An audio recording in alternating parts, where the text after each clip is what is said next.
one thing that I love about your music is that when I'm listening with headphones, like I don't know what's coming next. Yeah. And I think that's really exciting. And for me, especially again with like Madlib, it's like, you know that these are going to be like kind of like 1 to 2 minute vignettes. Mm-hmm.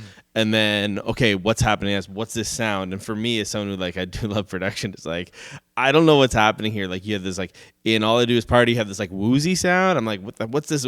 How's he making this? How's he making that? And what's exciting about your music, and this is for someone who's really into like playing your own instruments, it's like I can assure myself that it's not just something on a computer. Maybe it is. I don't. I actually don't, and there's no offense. Like, I'm not saying this in like an elitist type of way. No, like VSTs are and cool, and there's a lot of great tools to use these days. But like, I think just out of that like Jack White spite, like I think to fight against all what's going on. My brain just went with Jack White. That's so funny. So I just use like mostly, well, like, I guess instrumentally, like all analog at this point. Yeah. So then the thing is that for me, that really opens it up. It's like that could literally be any sound in the entire world. So I'll ask very quickly before we move on to something else. What is the woozy sound in That's a Moog. I got this, the Moog grandmother synth.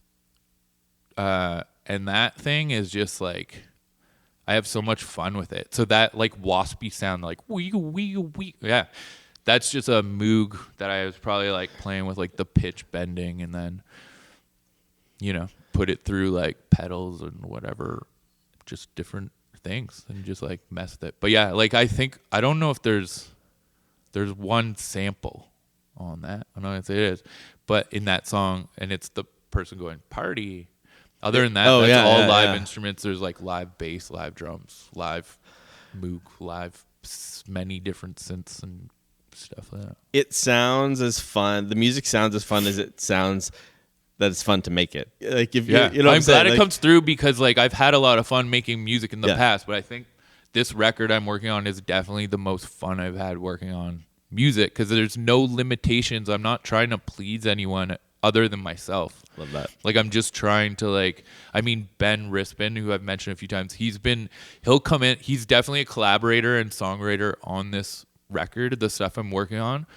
But it really kind of, in the way to explain it is like, I'll work on a song to the point where it's like very close to done. Like I feel like there's a feeling in me that it's not done. Mm-hmm. But I can't really figure out what it is that's not done about it. And he'll come over and like, I'll play it for him. He'll be like, I got ideas. I got it. Yeah. And so then we'll just start for hours. He's kind of just like, I'm the editing guy and the performing guy. But he'll be like I guess Rick Rubin of it all in a way. And just be like, do this. And sometimes he's like, I've got really good at editing because I have to be quick. And sometimes we've had things that happen that I do mess up an edit. Like I don't end up moving everything. You know, sometimes I'll just move like 8 of the 13 tracks. To make like more bars for this idea, and I'll like mess up and not move everything over, and then I'll like play it back, and something will happen. You'll be like, "What is that? That's crazy." Okay, I got a new idea for this part. You know what I mean? Because there is a lot of levels, I think, to most of my beats. There's a lot of shit going on that you don't. Like, I don't even remember sometimes, like, what's going on in the song because I'm just, like, making it in the moment and then trying to arrange it to a point where I'm, like, happy with it to go, like, listen to it and just, like, kind of feel like it's somewhat done.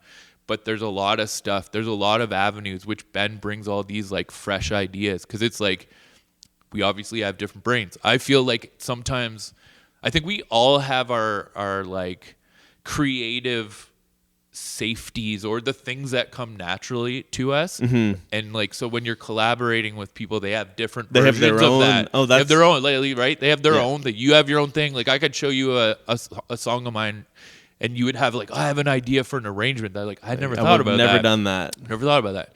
And so that's what's really great to have them come in kind of like in the final stages of something and not always necessarily like sometimes I think it's final stages, but again, there'll be a whole new thing that happened. But in general, that's kind of like what happens. And we just take it to the finish line together.